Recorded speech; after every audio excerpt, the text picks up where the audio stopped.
मित्रों, नमस्कार। 2024 के चुनाव की सजावट दोनों तरफ से हो चुकी है। देश में 543 सीट है। भाजपा हिंदी पट्टी में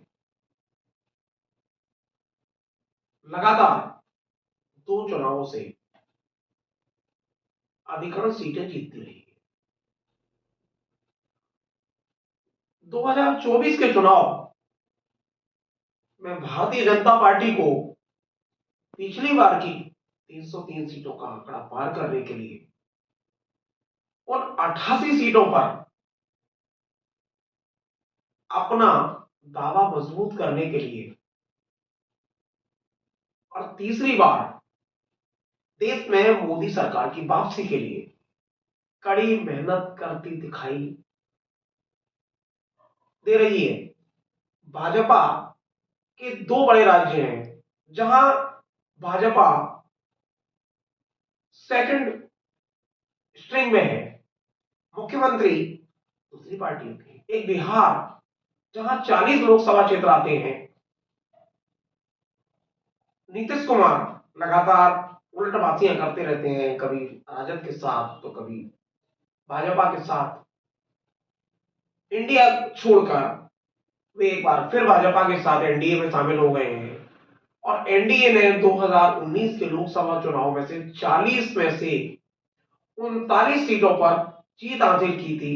लेकिन 2024 का रण कुछ अलग ही मिजाज लेकर सामने आया है।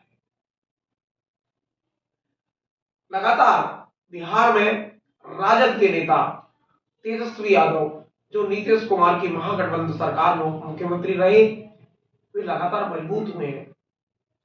कांग्रेस से उनका गठबंधन है, कम्युनिस्ट पार्टी से उनका गठबंधन है। महागठबंधन की तीन बड़ी पार्टियां, जबकि एनडीए भानुमति का कुनवा है बिहार में।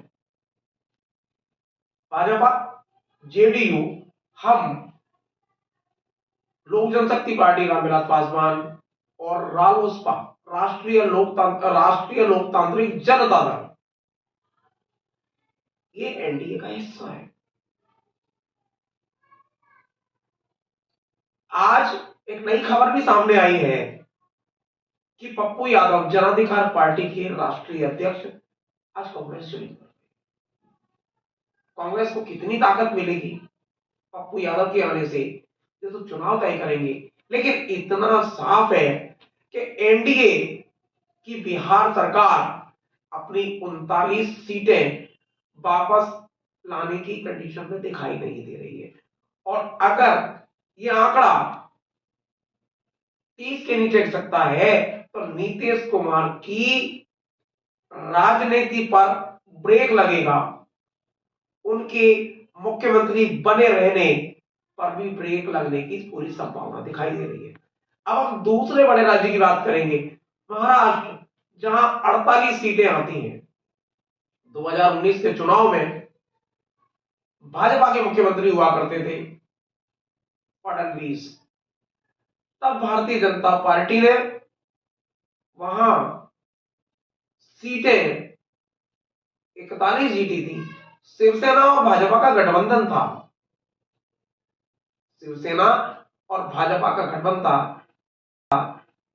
और आज स्थिति यह है कि शिवसेना, असली शिवसेना भले ही एकनाथ शिंदे की कहलाई जाती है, लेकिन सच तो यह है कि विचारधारा उद्धव ठाकरे के साथ है और उद्धव ठाकरे कांग्रेस का हिस्सा है, कांग्रेस गठबंधन का हिस्सा है, महाविकास आघाड़ी का हिस्सा है, ये महत्वपूर्ण पार्टनर है। यही स्थिति एनसीपी के साथ है। एनसीपी का सिंबल झंडा और डंडा अजीत पवार के साथ है, जो शरद पवार के भतीजे हैं, लेकिन विचारधारा शरद पवार के साथ है। तो ऐसे में एनडीए की महाराष्ट्र सरकार, क्या शिवसेना द्वारा जीती हुई 18 सीटें, क्या भाजपा द्वारा जीती गई 23 सीटें 2024 में फिर से जीत कर लाने की स्थिति में है? ये कहने को, ये निर्णय 2024 में मतदान के दौरान जनता तय करेगी। लेकिन जहां विचारधाराओं की बात की जाए तो विचारधाराएं शरद पवार और उद्धव ठाकरे के साथ है। शिवसेना की लीगेसी उद्धव ठाकरे के साथ है, एनसीपी की लीगेसी शरद पवार के साथ है, अजीत पवार के साथ नहीं। ये गठबंधन है। और इसके बाद महाराष्ट्र में शिवसेना, एनसीपी, अजीत पवार ही नहीं, रामदास अठावले भी साथ है, जो 2 सीट की मांग करते हैं। और हाल ही में एक ताजा मामला सामने आया कि मनसे भी 2 सीटों के साथ एनडीए का हिस्सा बनने जा रही है। तो जो ये कहानी कही जाती है, ये बात लगातार कहा जाता है मोदी मजबूत है, मोदी एक बैसाखी नहीं 50 बैसाखियों के भरोसे है। हर प्रदेश में कहीं 4 बैसाखियां तो कहीं 5 बैसाखियां, चाहे वो बिहार हो, चाहे वो महाराष्ट्र हो, चाहे उत्तर प्रदेश हो। बैसाखियों के सहारे मोदी की सत्ता, मोदी का मिशन बैसाखियों के सहारे। अगर प्रदेश की जनता ने, बिहार की जनता ने, महाराष्ट्र की जनता ने ये फैसला कर लिया कि परिवर्तन होना है, तो सीधे 88 सीटों में से वो 2019 में 39 प्लस 41 मतलब 80 सीटें, 88 में से 80। अगर ब्रेक लगा तो मामला क्या होगा? मोदी सरकार दिल्ली की सत्ता में इन 88 सीटों के रण से कैसे पार पाएगी? जनता की अदालत में फैसला है।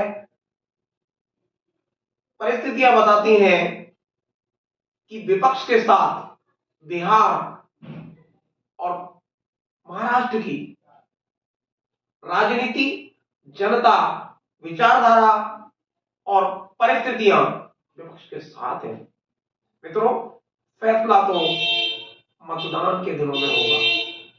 मित्रों, बहुत बहुत धन्यवाद।